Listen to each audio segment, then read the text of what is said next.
Bien, queridos hermanos, yo noté ahí la palabra o el concepto teología sistemática. No sé si ustedes lo han escuchado, lo han oído. La teología sistemática es un área de la teología, es un gran mundo de la teología que se dedica a estudiar ciertas cosas de la Biblia de forma sistemática, por decirlo de alguna forma. Entonces, si queremos saber acerca de Dios, vamos a la teología sistemática y buscamos el capítulo o el tomo que hable de Dios. Si queremos hablar de la salvación o saber más acerca de qué dice la Biblia sobre la salvación, vamos a un libro de teología sistemática y buscamos acerca de la salvación. ¿Ya? Esa es como la idea de la teología sistemática, que es un área de lo que es la teología. Y hoy vamos a hablar de la escatología, que es un submundo dentro de la teología sistemática. Pero para también entender y ponerlo en su lugar, me gustaría que pudiésemos comentar de forma breve y rápida cuáles son las otras áreas de la teología sistemática, si es que conocen alguna que la podamos mencionar y anotar. No sé si se les viene a la mente una. Neumatología, ya, la vamos a colocar acá. Neumatología. ¿Cuál más? Soteriología.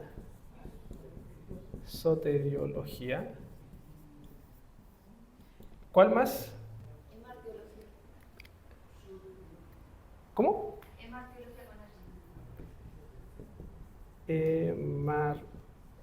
Martiología. Teología, que esto es el pecado, ¿cierto? ¿Cuál más? ¿Qué otra área más de la teología? La escatología. Creo que está muy fuerte el micrófono porque se acopla. ¿Qué otra área más, hermanos? ¿Que conozcan? ¿No?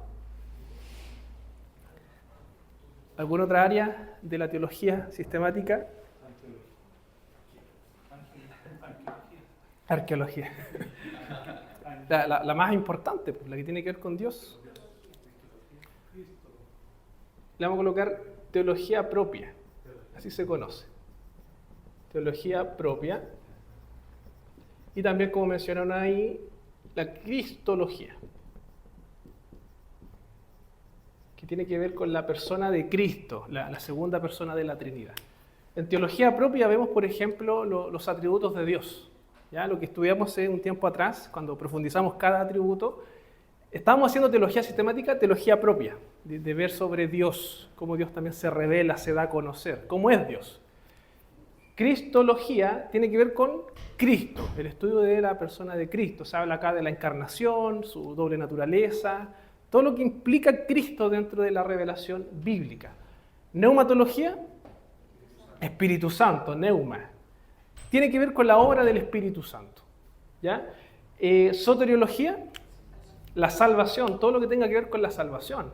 Cómo entendemos el orden en la salvación, el ordo salutis, la justificación, la santificación, el llamado, la fe, todo eso que va dentro de lo que nosotros conocemos como la conversión, está dentro de la soteriología.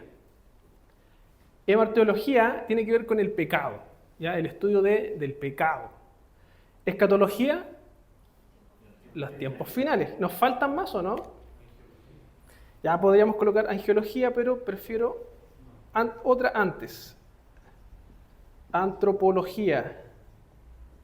¿Qué es la antropología? El hombre, el ser humano. ¿Cuál más? Bibliología. ¿Qué es eso? La bibliología. La Biblia. ¿Ya? ¿Cuál más? Ya coloquemos angiología también. Angeología.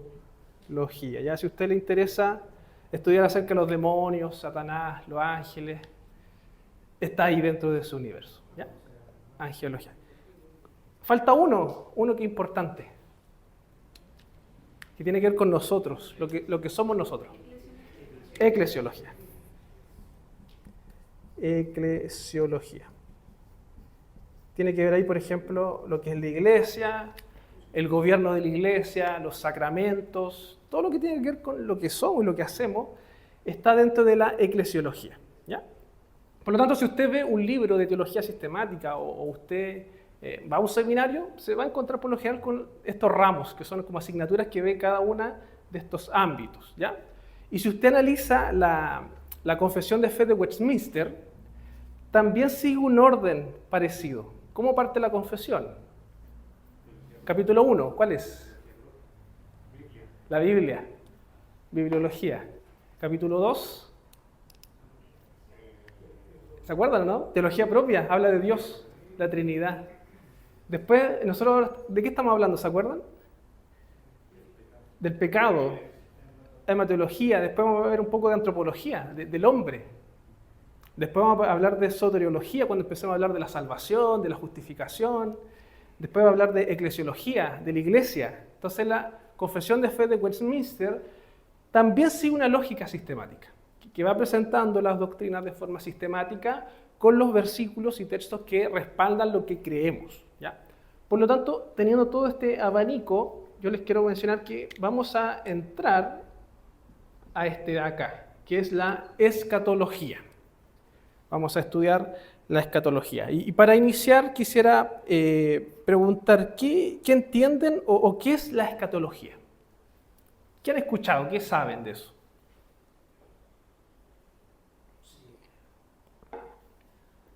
Profecía cumplida. Ahora la profecía cumplida.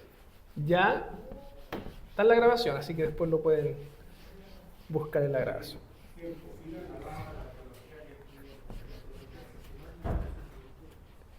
¿Ya? ¿Qué es la escatología? ¿De dónde viene la palabra? Escatos. ¿Qué es escatos? Eschatos en el griego. Ya, muy bien. La escatología, y aquí yo creo que hay un error dentro de nuestra concepción evangélica, que asociamos la escatología solamente a lo futuro, como al fin del tiempo, al fin de los tiempos. Entonces cuando llegan los terremotos o cuando Israel construya su tercer o cuarto templo ya, las lunas de sangre, cuando pasen todas esas cosas, como que la gente dice, los tiempos finales, la escatología. Pero en realidad, y lo vamos a ver más adelante, la escatología es más que eso. Es más que los tiempos finales, es más que los terremotos, es más que las señales del fin del mundo, ¿ya? Los rumores de guerra, nación contra nación, es más que eso. La escatología abarca lo que nosotros entendemos de cómo todo lo que el Señor está haciendo en la historia va a tener su culminación final. Por lo tanto, nosotros podemos acercarnos a muchos textos bíblicos, a muchas historias, con una mirada escatológica. Aunque puede ser que no esté hablando del fin del mundo, pero sí tiene un enfoque escatológico. Y acá, por ejemplo, les presento el típico texto de Génesis 12, en los primeros versículos, cuando Dios hace pacto con Abraham y le dice, en ti serán benditas todas las naciones, todas las familias de la tierra. Esa es una declaración escatológica, porque está apuntando a una meta final, a un objetivo final del plan de Dios, que a través de la descendencia de Abraham serán bendecidas todas las naciones. ¿Ya? Nosotros como seres humanos y como cristianos también nos hacemos preguntas como, por ejemplo, ¿cuál es el fin del ser humano? ¿Cierto? ¿Se han preguntado eso? ¿Qué hay después de la muerte? ¿Se acaba la existencia cuando nos toca morir? ¿Existe la inmortalidad del alma? ¿Existe la reencarnación? ¿Será que tenemos vidas pasadas? ¿Hacia dónde va el mundo? ¿Tiene la historia un sentido? ¿La historia sigue un camino o son eventos al azar? Y yo creo que también es importante esto, ¿habrá justicia en el futuro por todos los pecados que ocurren ahora? ¿O no va a pasar nada? Todas esas preguntas son preguntas escatológicas, que nos apunta hacia algo final, pero que tiene implicancias en el presente. porque entender la escatología nos va a ayudar a vivir y enfrentar estos eventos. Por lo tanto, si tuviésemos que definir escatología, podríamos decir que es el estudio de los eventos finales en el plan redentor de Dios, incluyendo, por ejemplo, la muerte, el estado intermedio, la segunda venida de Cristo, la resurrección, el juicio final y el estado eterno. Todo eso es escatológico, por llamarlo de alguna forma. Pero nuevamente insisto, la escatología no empieza ahora hacia el fin, sino que toda la Biblia gira en torno a la escatología, a cómo Dios va a consumar o cómo Dios va a concluir la historia de la redención. ¿Ya? Esa es la idea de escatología. En el Antiguo Testamento hay muchos textos que también son escatológicos, que hablan de cómo Dios va a concluir la historia. Ahora bien, como ustedes bien mencionaron, la escatología se deriva del concepto de los últimos días o los últimos tiempos. Y acá quiero que veamos algunos textos bíblicos que nos van a ayudar a comprender de dónde viene esto. Necesito que alguien busque Isaías 2.2. ¿Algún voluntario? Isaías 2.2. ¿Ya? Otra persona que busque Miqueas 4.1. Otra persona, 1 de Pedro 1.20. Y otra persona, 1 de Juan 2.18. Ya, Pablo, tú tienes Isaías, ¿cierto? Ya, ¿quién va a buscar Miqueas? Ya, el Pepe Olale. 1 de Pedro 1.20. Hermana Adriana. Y Germán, entonces, 1 Juan 2.18. Pablo. Ya, Isaías 2:2. Acontecerá en los postreros de los tiempos, y será confirmado el monte de la casa de Jehová como cabeza de los montes, y será exaltado sobre los collados, y correrán a él todas las naciones. Ya, eso es un texto escatológico. ¿Ya? Y ahí menciona postrero de los tiempos, ¿cierto? Isaías 2.2. Ese concepto que nosotros leemos como postreros de los tiempos, por ejemplo, la Septuaginta, que es la Biblia hebrea, pero en griego, ocupa el concepto eschatos, de donde viene escatología. Por lo tanto, postrero de los tiempos, o el fin de los tiempos, tiene un concepto escatológico en su raíz. ¿Ya? Entonces la Biblia ocupa esa palabra. Miqueas 4.1. Acontecerá en los postreros tiempos que el monte de la casa de Jehová será establecido por cabecera de montes y más alto que los collados, y correrán a él los pueblos. Muy bien. Nuevamente la misma idea. Postreros tiempos. Se ocupa este concepto del eschatos, escatología. ¿Ya? 1 Pedro 1.20. Hermana Adriana. Ya destinado desde antes de la fundación del mundo, pero manifestado en los postreros tiempos por amor de vosotros. Ya. Nuevamente el concepto de postreros tiempos. Ahora en el Nuevo Testamento y también en el original es eschaton, esta palabra de la cual se deriva escatología. Y 1 Juan 2.18.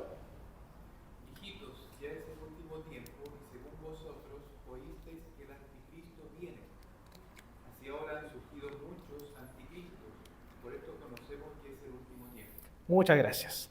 Ahí ocupa el concepto de último tiempo. En el original es eschato hora.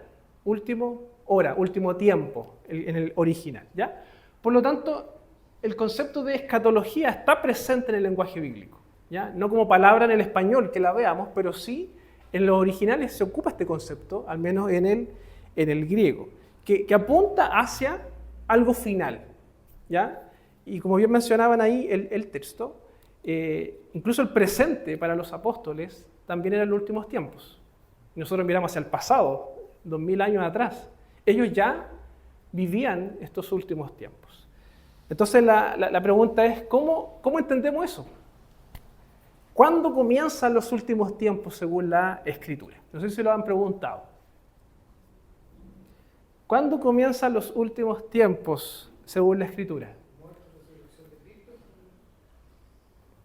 Ya, muerte y resurrección de Cristo. El curso de Pedro, ¿Ya? Dios dice, como dice el profeta Joel, en los postreros días, y hace referencia a los postreros días. Ya, y acá hay algo interesante, hermanos. Los creyentes del Antiguo Testamento tenían una visión escatológica distinta a los del Nuevo Testamento, ¿ya? No porque sean revelaciones distintas, sino porque los del Nuevo Testamento tenían mayor información. Por lo tanto, la visión escatológica variaba en cierto sentido, y se los quiero explicar. Vamos a hablar del Antiguo Testamento. Se separaban dos etapas, por llamarlo de alguna forma. Ellos lo veían de esa forma, como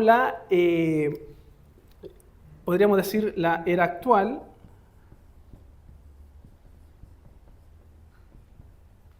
y la nueva era o los nuevos tiempos. ¿Ya? O la era que viene. ¿Qué significa eso? Que para los judíos, y los textos que acabamos de leer del Antiguo Testamento, ellos tenían la idea de que cuando llegase el Mesías, la historia se acababa, la historia se cumplía. Se entraba inmediatamente en la nueva era. Entonces, por eso cuando ven a Jesús, van algunos discípulos de Juan, si no me equivoco, y le preguntan si en estos tiempos Él va a restaurar el reino. Porque ellos tenían esa idea. Si ya llegó el Mesías, si el Mesías está acá con nosotros, es evidente que ya debe empezar esta nueva era y consumarse la historia. Que el Mesías reine, que gobierne y que efectivamente el reino de Dios se haga presente. Por lo tanto, esa es la visión que se desarrolla en el Antiguo Testamento. Se está en una etapa, en una época, y se espera la nueva era, en la cual se va a ocurrir todo de una misma forma. Llega el Mesías y se acaba todo y se culmina toda la historia. Ellos así lo entendían. Y por ejemplo, Isaías 2, del 2 al 4, si alguien lo tiene, que lo lea, y Malaquías 4, del 1 al 2. Por favor. Acontecerá en lo postero de los tiempos, que será confirmado el monte de la casa de Jehová como cabeza de los montes, y será exaltado sobre los collados, y correrán a él todas las naciones. Y vendrán muchos pueblos, y dirán, venid y subamos al monte de Jehová, a la casa de Dios de Jacob.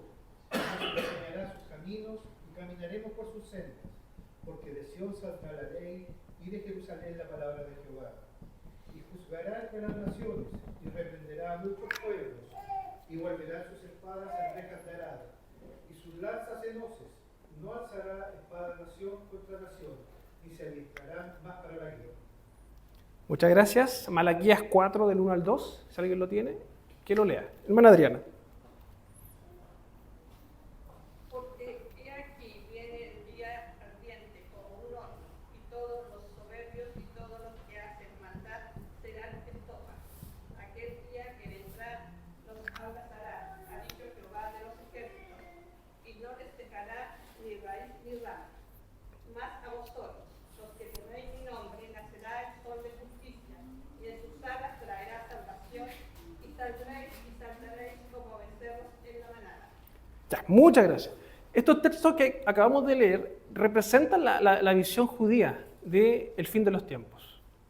Llega el Mesías, el ungido, y todo se acaba, por decirlo de alguna forma. Los impíos son juzgados, son eliminados, el pueblo de Dios es totalmente redimido.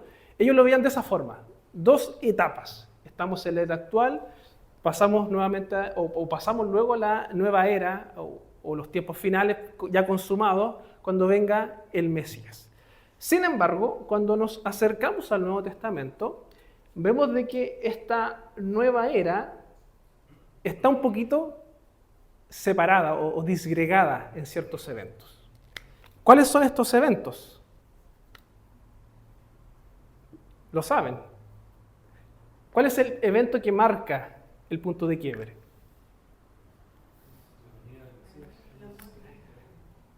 El Mesías. Lo voy a anotar hacia abajo mejor.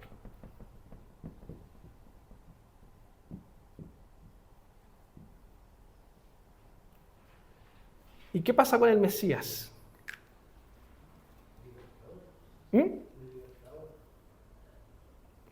Ya viene a ser el cumplimiento de lo que estaba profetizado en la era antigua, ¿cierto? O la actual. Pero ¿qué ocurre con el Mesías? ¿Él hace la justicia inmediatamente o termina la obra? No. ¿Qué hace él? Muere por su pueblo, él obedece la voluntad del Padre, pero luego después se va y manda al Consolador, ¿cierto? Y él promete regresar. Por lo tanto, nosotros tenemos dos etapas o dos venidas del Mesías. ¿Ya? Los judíos del Antiguo Testamento esperaban una. Cuando llega Cristo nos damos cuenta de que no es una, son dos. La primera y la segunda venida de Cristo. El tema está en que hay un espacio temporal en medio. ¿Cuántos años son? Entre las dos venidas del Mesías. ¿Cuánto tiempo es? No sabemos. Y eso también es conocido como los últimos tiempos.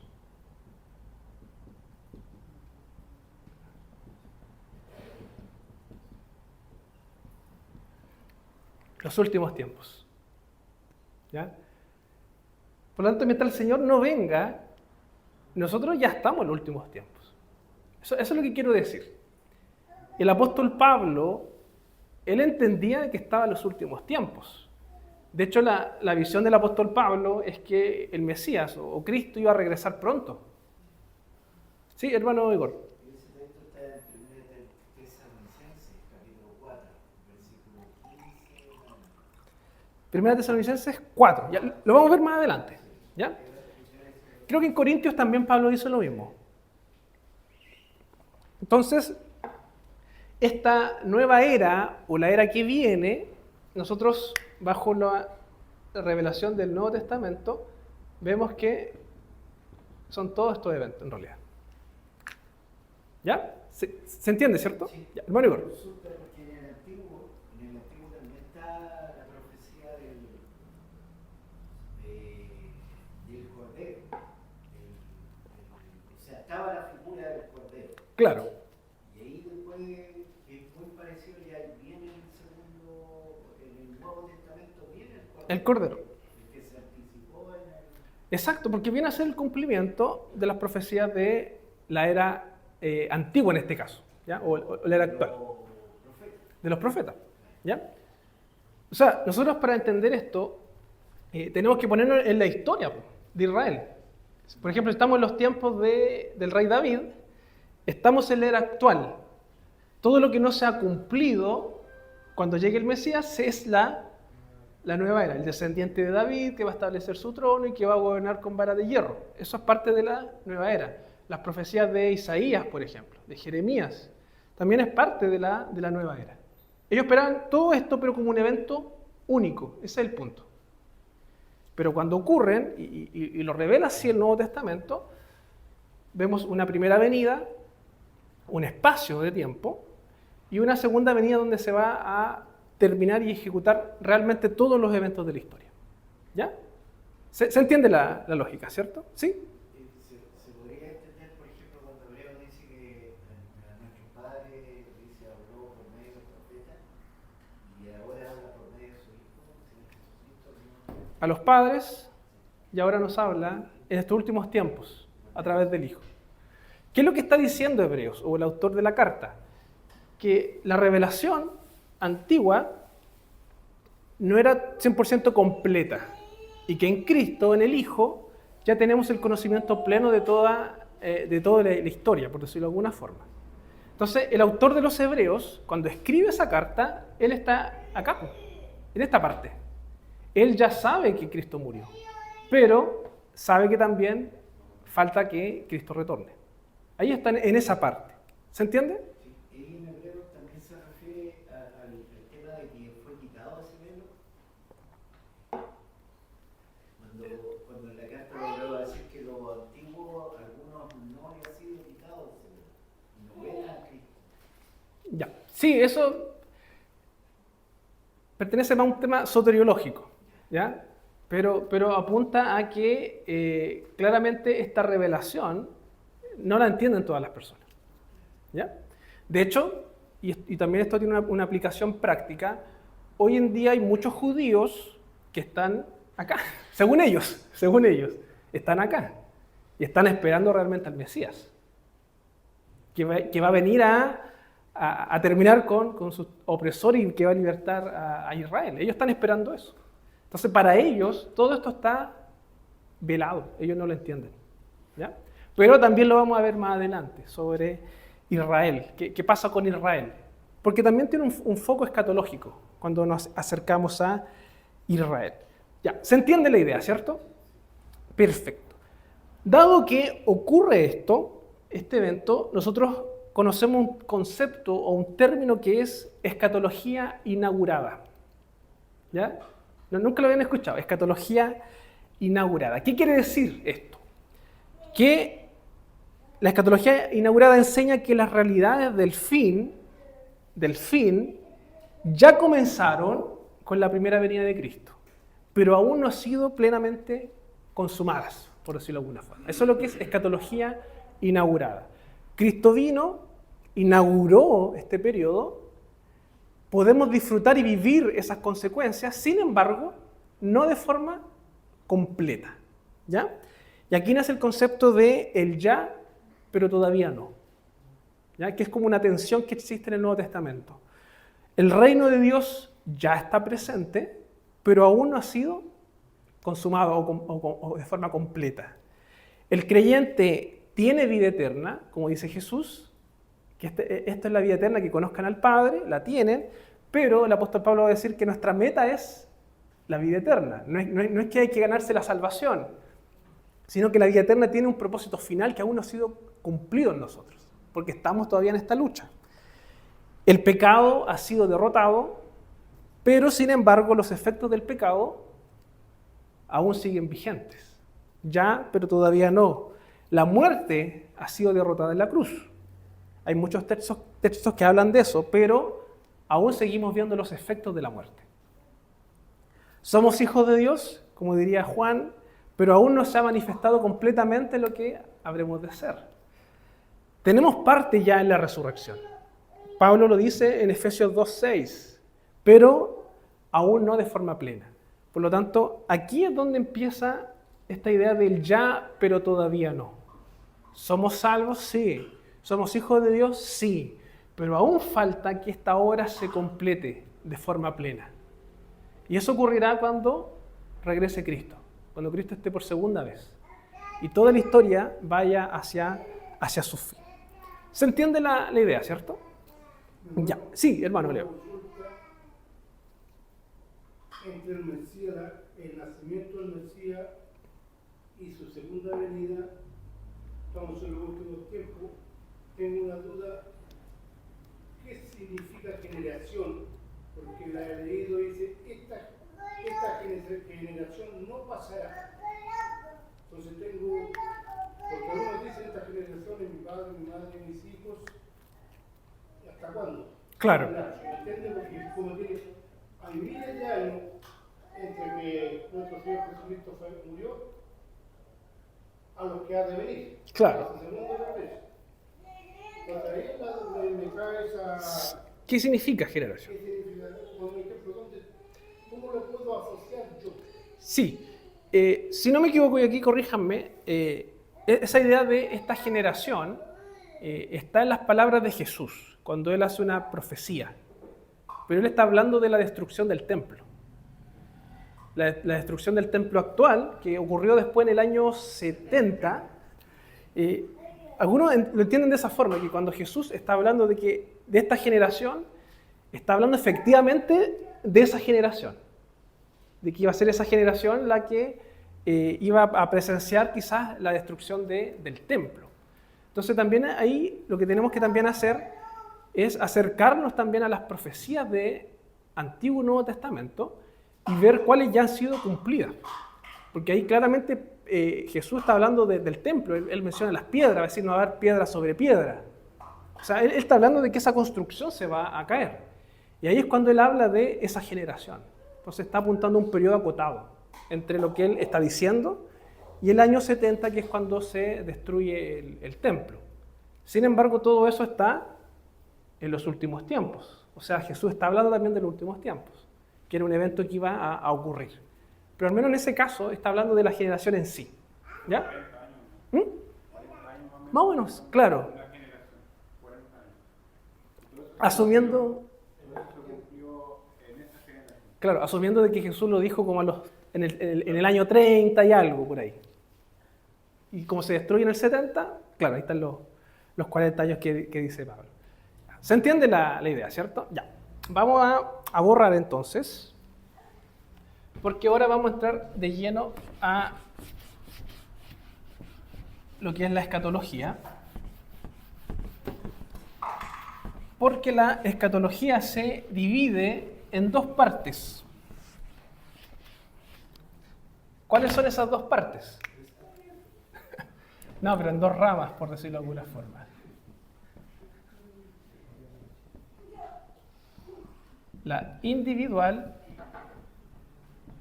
y la general.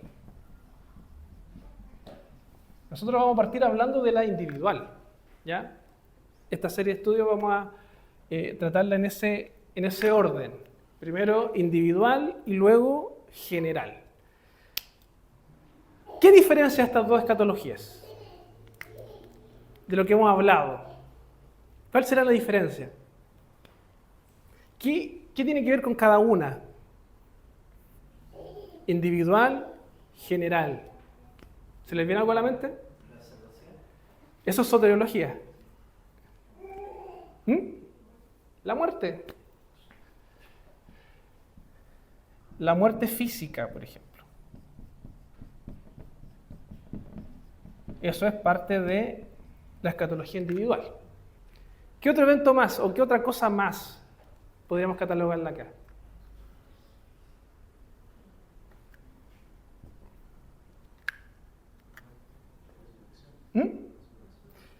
Ya. Aunque también tiene un aspecto general, lo vamos a colocar igual acá. Resurrección. ¿Qué más? Parte de la general. Salvación es soteriología. ¿Qué más? Esta idea que también la vamos a ver más adelante. La inmortalidad. ¿De qué cosa? Del alma. ¿Es el alma inmortal? Lo vamos a ver más adelante. ¿Qué otra cosa más? ¿Qué más se le viene a la mente? General, eso es general. Yo creo que todos han pensado esto, lo que se conoce como el estado intermedio.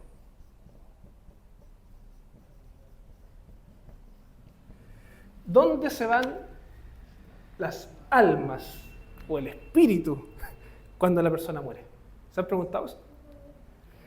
Hay distintas interpretaciones. No sé si usted ha escuchado predicaciones. Yo una vez recuerdo haber escuchado una predicación de alguien que dijo que el Señor lo llevó al infierno y vio ahí a Michael Jackson, creo que dijo. Puede haber sido. No sé si escucharon eso, o que fui llevado al cielo y vi a tal persona. ¿Qué pasa después de la muerte? Entre que uno muere y que Cristo regresa.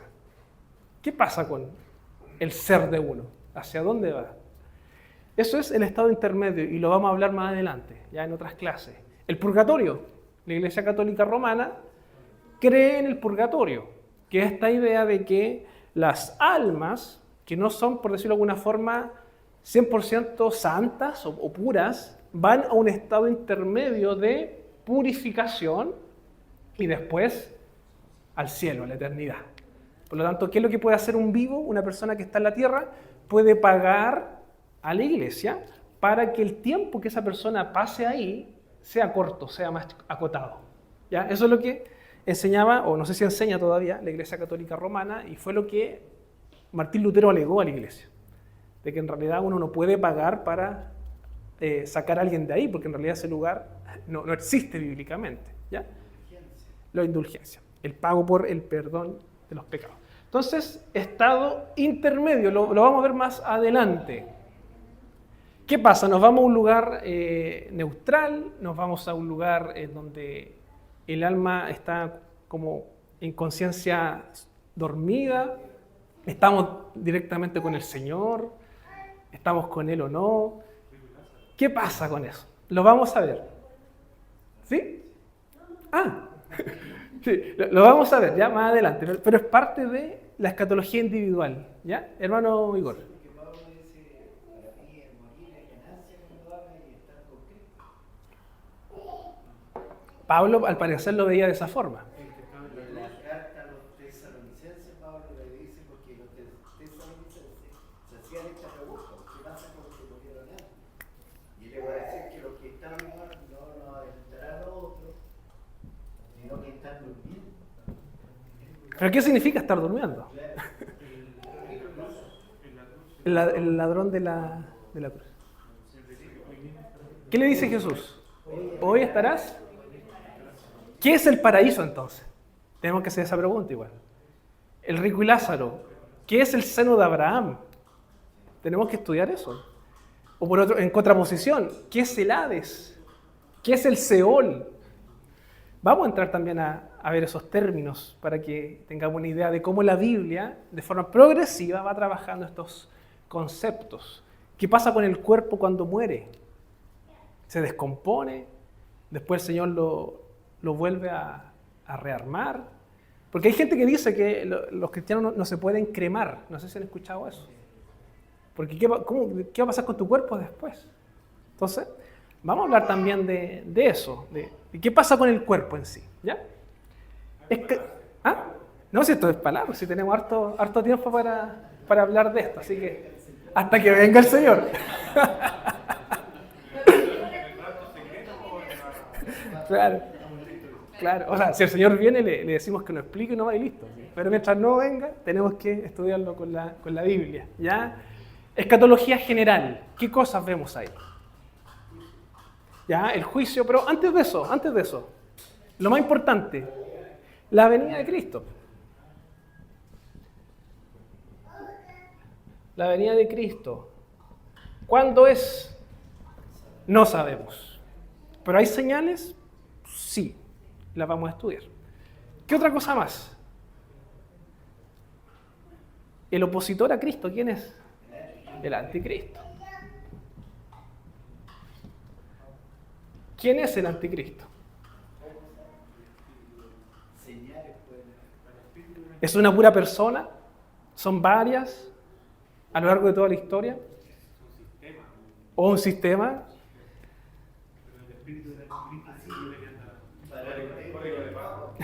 Lo vamos a ver. ¿Qué otra cosa más?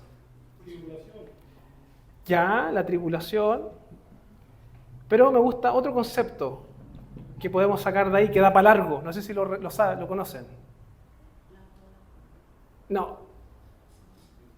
Hay un concepto.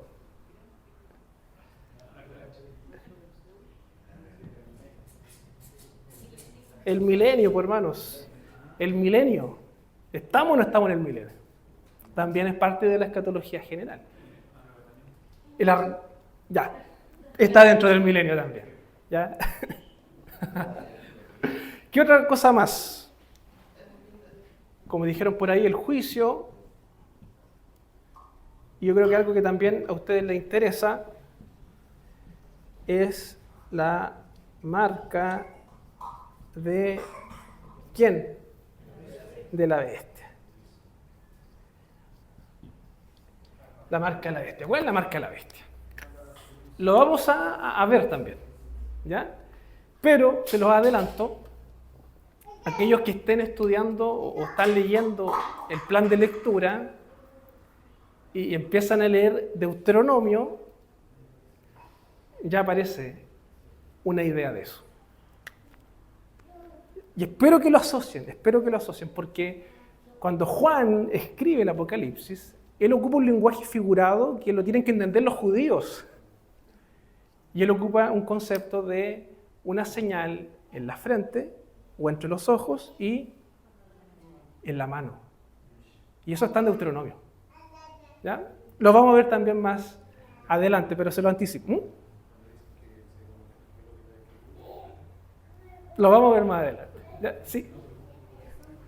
Cuando uno, yéndome como al inicio de la clase, cuando tú hablas como que hay tomos dentro de la teología sistemática, pero también hay que tener presente que hay distintas como visiones, posturas de teología sistemática, porque, por ejemplo, yo puedo llegar y comprarme un libro de teología sistemática, pero a lo mejor va a tener otra mirada. O sea, porque hay distintas miradas dentro de la teología, como dentro de toda la teología. Entonces, que van a haber distintas posturas frente a estas. Sí. Bueno, yo creo que está más decir de que nosotros vamos a tener una teología reformada o una escatología que es, teología sistemática que es reformada. Nosotros seguimos la línea reformada del pensamiento, lo cual no implica o no significa de que a la hora de estudiar, por ejemplo, la tribulación, el milenio, la resurrección, vamos a considerar también qué es lo que dicen nuestros hermanos, que por ejemplo son dispensacionalistas, ¿ya? Porque los dispensacionalistas asocian, por ejemplo, ciertos periodos en la historia. Exacto, entonces yo al menos voy a seguir una línea reformada de teología sistemática. Luis Berkhoff, por ejemplo, si a alguno le interesa, Hodge, ¿cuál más puede ser? Babin también, Grudem también, es bautista, pero igual, sí. Voy a seguir yo esa línea, pero, insisto, no implica que dejemos de lado lo que piensan los otros, porque nos va a servir también para ir comparando, e ir entendiendo el por qué ellos piensan eso, ¿ya? Y obviamente también vamos a hablar de la Iglesia Católica, porque la Iglesia Católica también tiene una forma de entender esto, ¿ya? Sobre todo con el estado intermedio, ¿ya? Así que eso en relación a la escatología general. Escatología individual, lo que tiene que ver con uno después de la muerte. ¿A dónde vamos? ¿Qué pasa? ¿Qué es la muerte? ¿Ya? No sé si se han hecho esa pregunta. ¿Qué es la muerte? La vamos a hacer. ¿A dónde vamos después de la muerte? ¿Tenemos el mismo destino que con los impíos? Mientras Cristo no vuelva, ¿estamos en el mismo lugar? Vamos también a hablar de eso. Y la escatología general habla ya de cuando Cristo venga y consume todas las cosas. El juicio, el estado final, qué va a pasar con los impíos, van a sufrir eternamente o van a ser eliminados, ¿ya? También hay posiciones con respecto a eso. Vamos a ver qué dice la Biblia con respecto al juicio eterno, ¿ya? En la Biblia se menciona un juicio también, en donde cada uno va a ser juzgado con respecto a sus obras. ¿El cristiano, el creyente, pasa por ese juicio? ¿Se lo han preguntado o no? Vamos también a hablar de eso, ¿ya? ¿Qué determina el que alguien se vaya al cielo o al infierno? ¿Es el juicio final? Vamos también a hablar de eso, ¿ya? Y ver cómo la Biblia nos da respuesta a esos eventos. ¿Se entiende? ¿Sí? Ya, perfecto. Entonces vamos a comenzar hoy con... Uy, ya no me queda tiempo, pero... No, pero démosle un poquito más. La muerte física, que es el tema que yo quería tratar hoy, ¿ya? Así que necesito que estén con sus Biblias en mano porque vamos a buscar algunos textos para hablar o entender qué es la muerte física. Porque esto también va a influenciar o va a determinar cómo nosotros enfrentamos la muerte. Y yo les puedo hacer la pregunta, ¿ustedes le tienen miedo a la muerte? La lógica debería ser no. No, ¿cierto? Porque ya estamos en Cristo, ¿cierto? Pero el mundo le tiene miedo a la muerte. El mundo le tiene ese terror a enfrentar la muerte. Por lo tanto, ¿qué es la muerte? Si pudiésemos definirla de alguna forma. Bíblicamente, ¿qué es la muerte? O la muerte física, mejor dicho. ¿Qué es? ¿Separación de qué? Muy bien. La Biblia nos va a decir de que la muerte física es la separación entre el cuerpo y el espíritu, ¿ya? yo sé que aquí me estoy entrando en un problema que no es parte de la escatología, que es qué entendemos por alma y espíritu, ¿cierto? No, lo voy a sacar de la escatología, porque eso es parte de la antropología, del hombre. Sin embargo, yo voy a ocupar dos conceptos, la parte material y la parte inmaterial. La Biblia en Génesis 2.7, si alguien lo tiene, que lo lea, nos va a decir algo sobre cómo está conformado el ser humano. Y otra persona busque Eclesiastés 12.7, por favor. Génesis 2.7 dice: Entonces Jehová Dios formó al hombre del polvo de la tierra y sopló en su nariz aliento de vida, y fue el hombre un ser viviente. Ya, aquí hay un concepto. La Biblia en Génesis nos dice que el ser humano es un ser viviente.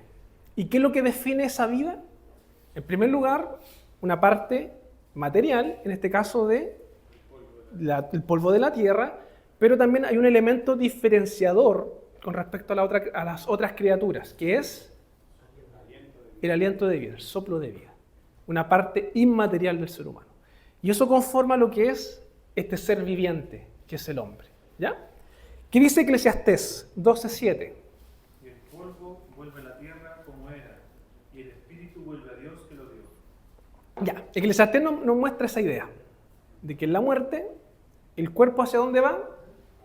A la tierra, se descompone, vuelve a ser lo que es. Pero la parte inmaterial, ¿hacia dónde va? Hacia Dios. ¿Qué es lo que está diciendo ahí el predicador o Salomón? ¿Que va a Dios o que regresa de donde viene esa parte inmaterial? Ahí podríamos discutirlo después, Pepe. Bueno, siempre me he preguntado, de repente lo hemos hablado con la en definitiva, ¿qué es lo que somos nosotros? ¿Cuál es nuestra verdadera identidad, por así decirlo? ¿Somos cuerpo? ¿O somos una mezcla? ¿O nuestro verdadero ser es el espíritu? ¿O la? ¿Qué es lo que soy yo? Ya. Sí, yo creo que Génesis 2.7 lo responde, que fue el texto que leyó Pablo. ¿Qué somos? Cuerpo, que creo que en el original es como soma, de ahí viene esta idea de somatizar, y también espíritu o alma. Somos cuerpo y espíritu. Y esa concepción o esa idea también es clave para entender la escatología general. Pero ahí claro, si nosotros morimos, quedamos incompletos. Exacto. Y ese estado incompleto, ¿qué pasa a ese digamos, no sé, Estado intermedio, aguardando estar completo. Y por eso tiene sentido de que en la segunda venida de Cristo hay una resurrección. Porque ¿qué sentido tendría que Dios vuelva a resucitar a las personas? No sé si se lo han preguntado. Si la historia o el sentido fuese netamente espiritual, ¿qué sentido habría que hubiese una resurrección después? Dios podría hacer juicio inmediatamente y manda al castigo eterno a los impíos y a la vida eterna a los justos, pero sin resurrección de cuerpos. La Biblia nos muestra que cuando Dios consuma todas las cosas, va a ser tanto de forma espiritual como corporal. Y eso para nosotros es una diferencia teológica, hermanos, y se los quiero mencionar al tiro. Hay ciertas corrientes cristianas o evangélicas que ven la vida eterna como algo netamente espiritual. Que la vida eterna es solamente el cielo, como espíritus flotando en el aire. ¿Ya? No quiero caricaturizarlo, pero lo ven así, de esa forma. Sin embargo, nosotros los reformados, a la luz de todo lo que vemos en la escatología, creemos que la vida eterna es espiritual, pero también corporal. Porque incluso la tierra va a ser renovada. La tierra está gimiendo con dolores de parto que sea restaurada. No tendría sentido que fuese espiritual y Pablo está diciendo de que la tierra está esperando ser renovada, como que no tiene lógica. Nosotros creemos que la nueva creación va a ser tangible, visible, material. Y tanto nuestro espíritu como nuestro cuerpo va a ser renovado del pecado. y vamos a poder cumplir nuestro propósito creacional que Dios le dio a Adán y Eva en el huerto del Edén, pero sin pecado. ¿Ya? Ahí le estoy adelantando todo esto, pero... En ese sentido, ¿el espíritu después- y el alma se considera lo mismo para el estudio? ¿O Ya, les voy a dar la respuesta. Hermano Igor. Sí. Cuando explica la resurrección, de hecho, en los evangelios, o cuando se va explicando la escritura, Jesucristo mismo resucitó un cuerpo. Claro. Y Pablo hace la misma ejemplo, así como Cristo resucitó, ustedes también resucitarán en la vida posterior. Y el que habla de la, porque yo recuerdo haber leído un concepto, no sé si aplica, del que el ser humano es tricótomo. Ya. Sí, voy a hablar de eso Y eso ahora. Pablo habla. Ya, dado que tanto el hermano Pepe como Igor tocaron el tema, y nos va a pegar también esto a cómo interpretamos, dentro de la composición del hombre, a nivel teológico, se distinguen dos formas de entender. Algunos dicen de que el ser humano es tricótomo, cuerpo, alma y espíritu, mientras que otra área de la teología o otra corriente lo ve de una forma dicótoma, cuerpo y la parte inmaterial, que en la Biblia se trata de forma intercambiable tanto alma como espíritu. ¿Ya? Como la teología reformada lo entiende de forma dicótoma, cuerpo y parte inmaterial. ¿Ya? ¿Qué explicación le damos a la tricotomía entonces? La tricotomía nace a través del pensamiento griego. Los griegos son los que en su desarrollo, tanto humanista como teológico, ellos conciben de que, por ejemplo, el cuerpo es malo. ¿Ya? Esto creo que es... Platón desarrolla esta idea. ¿Ya? También. Y de hecho de ahí después se derivan esta herejía de que Jesús no podía haberse encarnado porque el cuerpo es malo. Entonces, la filosofía griega, en la cual también impacta el cristianismo, en los tiempos de Pablo, enseñaba de que el ser humano o el cuerpo es malo en sí. Entonces, ¿cómo un espíritu iba a poder morar en un cuerpo que era malo? Tenía que haber algo intermedio que mediara entre esas dos cosas, entre esas dos fuerzas. Y ahí ellos crean esta idea del alma, que creo que en griego es el psiche, psiques, donde viene la psicología. Pero es un desarrollo griego. Lo que nosotros podríamos hacer más adelante es ver cómo la Biblia desarrolla esta idea de alma y espíritu. Pero yo se lo adelanto, la Biblia incluso a veces le atribuye las mismas cosas a ambos conceptos. ¿Ya? Pero obviamente lo vamos a ver de forma tangencial en el estudio. Yo voy a hablar solamente de parte material y parte inmaterial, para no entrar en la discusión, pero se los dejo de tarea. ¿Ya? Sí.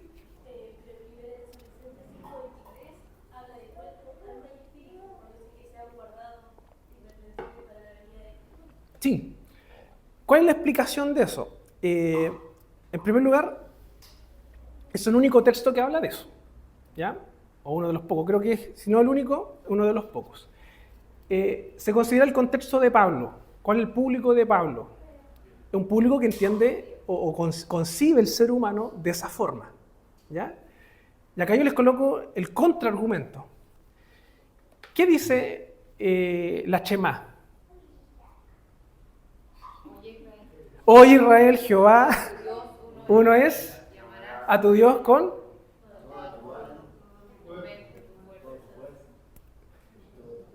Si yo tomo ese texto bíblico, la tricotomía se me cae porque ya son más cosas, ¿cierto?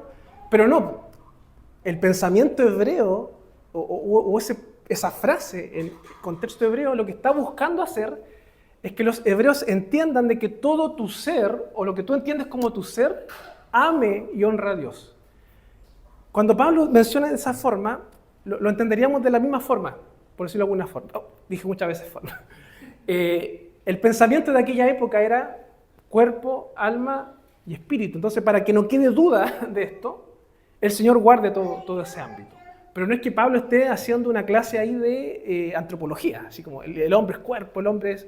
Porque hay otros textos bíblicos que hablan de otros elementos. La mente, el corazón, las fuerzas, ¿son acaso también composiciones del hombre? ¿O está apuntando a una pura cosa, que es todo tu ser? ¿Ya? Jonás. En base a ese principio que se está diciendo, ¿cómo se puede entender que el espíritu que está en nosotros también es malo? Porque Pablo habla de eso. Dentro de mí tengo una lucha, ¿cierto? En donde quiero hacer el bien, pero no lo puedo hacer porque la carne que está en nosotros. Entonces, ¿qué está hablando ahí? ¿Está hablando del alma? ¿Está hablando del espíritu, que el espíritu también es malo? Es una buena pregunta, eso es parte de soteriología. Pero ya, nosotros entendemos de que en estricto rigor nuestro cuerpo sigue estando ligado a los efectos del pecado, nuestra parte material. Sin embargo, nuestra parte inmaterial, como lo dice Jeremías 31, si no me equivoco, habla de un nuevo corazón, en donde tu ser o tu parte... Entonces, fíjense, Jeremías ocupa el concepto corazón. Tendríamos que incorporarlo también ahí. No, está hablando de tu parte inmaterial en este caso. Lo que está en tu ser es renovado por el Señor.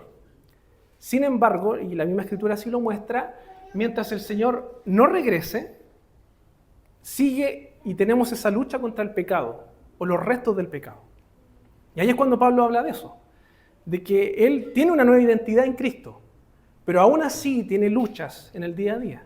Y es porque todavía quedan los efectos del pecado. Obviamente Pablo no es un pecador jurídicamente, porque él es salvo, pero aún lucha con el pecado. Entonces esa es como la lógica. Nuestro ser, nuestro espíritu, hermanos, es el Espíritu Santo. Por lo tanto es bueno, por decirlo de alguna forma. Entonces lo que estamos haciendo o entendiendo es que hay un proceso en el cual estamos esperando la redención final del cuerpo y todo nuestro ser. Porque aún nuestra mente muchas veces lucha con eso, nuestros pensamientos. Sí, porque hago una pregunta, porque ¿dónde están radicadas las emociones? Las emociones que tenemos, porque tenemos una parte tangible que es nuestro cuerpo, pero las emociones, ¿dónde están? ¿Están en el corazón? ¿Están en la mente? ¿Están en el espíritu? ¿Están en el alma? Sí, antropología. Eso ya podríamos hablar de antropología. Pero para efectos de este curso, vamos a ver solamente parte inmaterial. Pero solamente quiero decirle lo siguiente. La Biblia, por lo general, ve al ser humano como un todo, como un ser integral. Parte espiritual y parte material.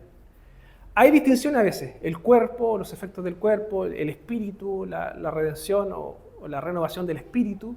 Pero en general, y esto es importante, el creyente es un todo cuerpo y espíritu, ¿ya? O cuerpo y alma. Ambas cosas son para el Señor, ¿ya? Porque habían también otras doctrinas que enseñaban que el cuerpo era malo. Entonces, haz lo que tú quieras con tu cuerpo. No sé si escucharon eso. En la época de Pablo había personas así, que tratemos mal el cuerpo, hagamos todo mal, total. Eso no es espiritual. También tiene que ver en cómo se comprendía el ser humano, ¿ya? Hermano Juan Carlos, ¿usted quería decir algo? No, es que Con respecto a escatología. con lo que respondió el hermano, me quedó claro que es antropología. Podemos verlo después, segundo semestre. Por los sentimientos. Ya, lo vamos a ver después. Hermano, una consulta ahí. Sí. ¿Qué rol era la sangre? ¿Mm? El rol de la sangre cuando dice en el versículo 10 del 3 de Génesis, el capítulo 3 de Génesis, donde dice, y le dijo, ¿qué has hecho? Le dice a Caín, la voz de la sangre de tu hermano clama al líder de la tierra. Es una buena pregunta eso. ¿Será escatología? Yo tengo mi hipótesis. Yo creo que Génesis tiene lenguaje poético también. ¿Ya? Por lo tanto, cuando está hablando de sangre, lo primero que está diciendo es que ahí hubo un asesinato. O sea, una persona murió ahí. Y yo me atrevería a decir de que esa parte inmaterial es la que está clamando justicia. Y creo que Apocalipsis también menciona esa idea, de los santos, los mártires que han muerto, están ahí esperando y diciendo, ¿cuándo va a hacer justicia? Yo al menos así lo entendería, como una forma poética que Génesis está diciendo de que el espíritu o la parte inmaterial está pidiendo justicia. ¿Ya? ¿A quién? A Dios en este caso, ya que Abel era justo. Entonces, ¿Abel estaba con Dios entonces? Podríamos también ahí hablar de eso, ¿ya? Bien, ¿se entiende la idea? Ya, creo que ya nos pasamos en la hora, así que no vamos a poder hablar mucho de la muerte física. Pero veamos algunas cositas, hermano, y con esto cerramos. ¿Por qué existe la muerte física? ¿Por qué el hombre muere físicamente? ¿Ya? ¿La muerte era parte del diseño original de Dios? ¿Se lo ha preguntado eso? No, porque cuando les coloca ahí el árbol de la ciencia humana, ¿Ya? si comer este fruto ciertamente morirás,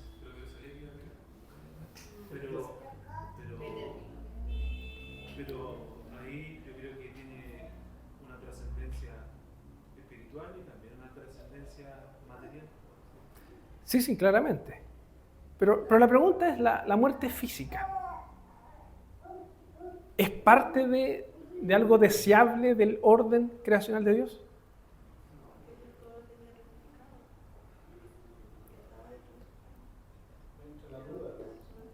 La duda. En el jardín de Edén estaba el árbol de la vida, en el huerto. El árbol de la vida. Y Dios manda un ángel para que no comieran de ese árbol, pero si no iban a ser criados. Entonces ahí me cae la duda. No eran eternos entonces. Porque si hubieran comido, hubieran sido eternos. Ya, inmortal. Yo pienso que sí estaba en los planes de Dios. ¿Ya? A Dios no se le puede escapar nada y no tiene un plan B tampoco. ¿Ya? ¿Qué pasa con los animales? ¿Adán y Eva podían ser carnívoros entonces o no? ¿Antes de la caída? Antes de la caída, que también yo creo que el Señor los dispuso para que también pudieran alimentarse de ellos. ¿Ya? ¿Hermano Igor? Lo que pasa es que estoy recordando los textos que dice Pablo, que dice que con este cuerpo nadie verá a Dios. Y que el Señor va a cambiar por lo que Él dice de este cuerpo. De hecho, si ir más lejos físicamente, si nos morimos nos van a comer los gusanos y ya no va a quedar nada. Y lo que pasa, según lo que explica Pablo, dice que este cuerpo pecaminoso que esto debe morir y que será transformado. Nadie podrá ver a Dios con este cuerpo. Ya. Yo quizás les planteé mal la pregunta. ¿Qué es la vida? Debemos haber partido por ahí. Porque si definimos bien lo que es vida, hacemos la oposición a eso y tenemos lo que sería la muerte. ¿Qué es la vida? Estamos muy filosóficos hoy día. Perdón. ¿Qué es la vida?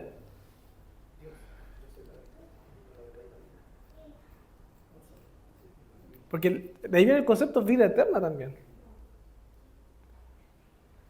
¿Cómo entendemos la vida?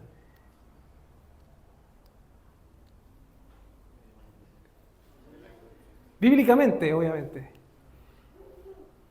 Porque nosotros ya vimos que, o ustedes comentaban de que la muerte es una consecuencia del pecado, un castigo, un juicio.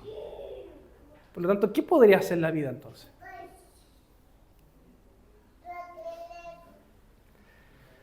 ¿Cómo un ser humano podría decir yo tengo vida plena? Bíblicamente.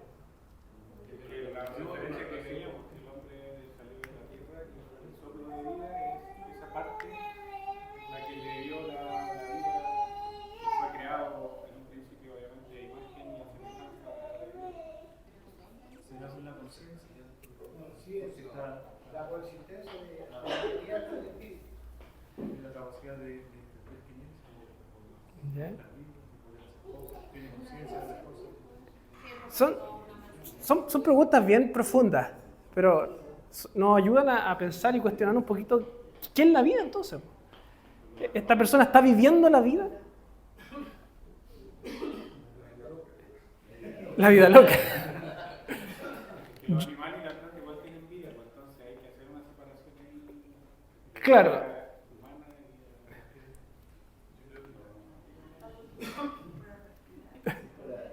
Los filósofos, la filosofía, ¿no? El filósofo dice, pienso, luego decido. Ya, Eso hacía la escuela filosófica. Y de hecho ya de pensar, eso ya es vida. ya. Yo les quiero dar una definición que obviamente es una reflexión más personal, porque son preguntas bien filosóficas que no las van a encontrar a lo mejor en libros, pero yo creo que bíblicamente la vida, la correcta vida, es cuando una criatura vive conforme a la voluntad del Creador. Ahí está la vida. Adán y Eva en su estado original, ¿tenían vida? Sí, porque estaban con el Creador, estaba la presencia de Dios ahí. Sin embargo, ¿cuándo esa vida se deteriora o se empieza a perder? Cuando desobedecen. Cuando van contra la voluntad de Dios. Y ahí están las consecuencias de eso. Ahí entra la muerte, ahí entra el juicio. Por lo tanto, el que el ser humano muera, el que la naturaleza, la creación, sufre un deterioro o sufra la muerte, es parte o nos dice que algo entre la creación y Dios no está bien. Y yo creo que eso es importante para nosotros para enfrentar la muerte, por ejemplo. No sé si a usted le pasó alguna vez tener que predicar en un velorio o en un funeral. ¿Cómo abordamos eso? La muerte, hermano, nos enseña de que algo no está bien en la creación. El hecho de que nos duela que alguien muera, el hecho de que personas le tengan miedo a la muerte, significa que algo no está bien en todo lo que nos rodea. Y la Biblia trabaja esa idea, de que la muerte es una consecuencia de esta desconexión entre Dios y el ser humano, ¿a causa de qué? Del pecado, la desobediencia. Y ahí están todos los efectos de la muerte. ¿Sí? Una pregunta, es que leí el otro día porque yo había leído del pacto de obra, del pacto de gracia. El otro día leía que cuando Dios pone al hombre en el huerto del Edén, es un momento en que Él hace este pacto de obras con el hombre, ¿cierto? Que ese pacto se trataba de obediencia, pero era un periodo de prueba, o sea, era un periodo que el hombre tenía que cumplir el pacto, y los pactos tienen maldiciones o bendiciones. Entonces, el cumplimiento del pacto de parte del hombre le traería la bendición de que en algún momento ese hombre podría comer de ese fruto de la vida eterna, y ahí sería inmortal, porque antes de eso no era inmortal, o sea, era eterno, pero no inmortal, porque la caída no afectó nuestra eternidad en ese sentido, afectó nuestra, quedamos siendo mortales porque no pudimos obtener la bendición de ese pacto de obediencia porque quebramos el pacto. Entonces ahora en el pacto de gracia hay una promesa de obtener ahora esta bendición de la inmortalidad junto con nuestra eternidad por los méritos de Cristo, por la obediencia de Cristo, porque fue el único que pudo cumplir. ¿Sabes? Sí, en teología se hace una distinción con respecto a eso, de que en el pacto de obras, o esta relación de Dios con Adán en el Edén, Dios estaba demandando obediencia y una respuesta del ser humano. Por lo tanto, lo que era Adán y Eva, por decirlo de alguna forma, no era su máximo potencial, por decirlo de alguna forma. Porque Dios hace un periodo de prueba, ¿cómo se llama? Y Él los prueba en relación a si realmente son obedientes o no. Algunos llegan a la conclusión de que, claro, si Adán y Eva, en el caso hipotético, hubiesen sido obedientes, hubiesen pasado este periodo de prueba y la humanidad nunca hubiese entrado en pecado. ¿Ya? Obviamente eso no ocurrió porque dentro de los planes de Dios era otra cosa lo que tenía que ocurrir. Sin embargo, en el pacto de gracia, a través de Jesucristo, es como que nuevamente se da esta prueba. Solamente que ya no es Adán el que está sujeto a cumplir, sino que es Cristo el que pasa por este periodo de prueba y tiene la obediencia. Y a través de Cristo y la obediencia de Cristo se obtiene la vida eterna o se recupera lo que se perdió con el pecado. En este caso, esta relación con Dios. Por lo tanto, lo que yo quiero decirle, y gracias por el comentario, porque muchas veces las personas piensan de que la consumación final, cuando Cristo venga, nosotros vamos a ser iguales o vamos a volver al tiempo de Adán y Eva. No sé si han escuchado eso. Vamos a volver a ser como Adán y Eva, sin pecado. ¿Han escuchado eso, no? Tiene un cierto elemento de verdad. Sin embargo, Adán y Eva no eran 100% perfectos, por decirlo de alguna forma. A ellos les faltó experimentar realmente la vida eterna con Dios. ¿Y cómo nosotros la experimentamos? A través de Cristo, a través de la fe en Cristo. Por lo tanto, cuando Cristo venga, haga nueva todas las cosas, nosotros vamos a ser mejores que Adán y Eva. Porque además de estar sin pecado, a través de Cristo, la obra de Cristo, vamos a poder lograr lo que Adán y Eva no lograron. ¿Se entiende la idea? Ya. Muy bien. Estamos pasados en el tiempo, hermano, así que... Sí, Jonas. Pero la respuesta es ¿el hombre debería morir o no debería? Ya, sí, vamos por partes, sí, toda la razón. Es que voy a tener que continuar la próxima clase, entonces quería dejarlos con la duda, pero... Pero mira, al menos del estudio que nosotros hacemos de la Biblia, de cómo Dios muestra esto, es que en primer lugar la muerte no es algo natural del propósito de Dios. ¿Ya? La muerte es una consecuencia o es un castigo. Algunos ocupan el concepto de que es una sentencia penal, por decirlo de alguna forma. El ser humano desobedeció, tiene como consecuencia y desde ese momento la muerte, física como espiritual. Obviamente dentro de los decretos de Dios, de la soberanía de Dios, todo esto está en la voluntad de Dios. Pero lo que sí tenemos que decir es que la muerte es la oposición a lo que es la vida, que es el propósito de Dios. Por lo tanto, la muerte no es algo natural, por decirlo de alguna forma. Es una consecuencia de un acto pecaminoso que afectó toda la humanidad. Esa es la muerte. ¿Ya? No sé si hay alguna duda o consulta. ¿Ya? Vamos a continuar la otra clase sobre la muerte, por si hay más dudas o consultas. ¿Ya? Pablo. Respecto de que cuando se habla de que la muerte, que el cristiano no ve la muerte, sino que un ángel viene a buscarlo y que la muerte definitiva, si es, Dios permite la muerte, pero Dios la envía o permite que venga. Si la muerte es un ser, ¿o no? Por decirlo de alguna forma.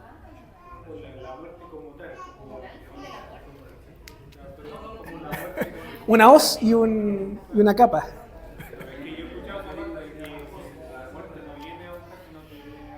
La muerte.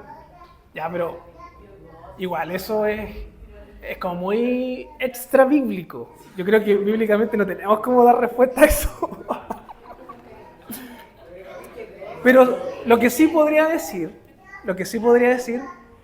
es que si la muerte fuese un ser o fuese algo, está bajo la soberanía de Dios. Y eso lo vemos, por ejemplo, en Egipto. Cuando Dios manda su ángel a terminar la vida o a demandar los primogénitos. Entonces, aunque la muerte fuese una persona, un ser, no sé, obedece al propósito de Dios. ¿Ya?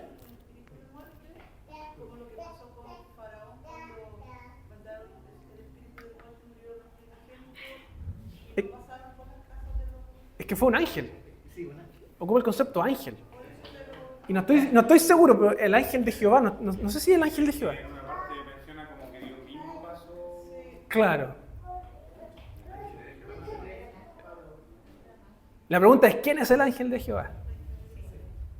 Ya, pero ese es otra área de la teología sistemática. Claro, investiguen, hermanos, les dejo esa tarea. ¿Quién es el ángel de Jehová? Se van a sorprender por lo que van a encontrar. ¿Ya? Pero la muerte también obedece al plan de Dios. ¿Ya? Dios controla la muerte, eso es lo que quiero decir. ¿Ya? Nadie se escapa o nadie puede hacer algo contra la voluntad de Dios. ¿Ya? Hermano Igor, último. Puede ser algo también sobrenatural porque Enoc fue llevado. Exacto. Enoc no vio la muerte. No, o sea, según el texto, no. ¿Pero qué muerte no vio? Vamos a hablar también de eso, ¿ya?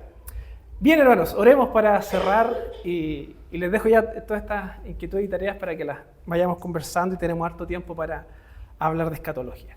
Señor, te damos las gracias en esta tarde, noche, por tenernos reunidos nuevamente, retomar los estudios, Señor, y te pedimos que nos ayudes, nos guíes para poder glorificarte también a través de esto, Señor, a no estudiar estas doctrinas de forma aislada, sino que podamos comprenderlas como un todo dentro de tu revelación bíblica, de que todo esto apunta a la consumación de tu obra, Señor, que todo esto es parte de tu plan, que la muerte es un efecto del pecado y debe ser algo que nos incomode también, Señor.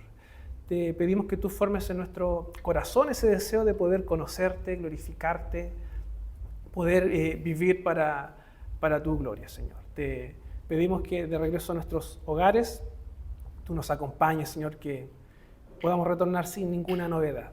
Te pedimos tu bendición. En los méritos de Cristo oramos. Amén.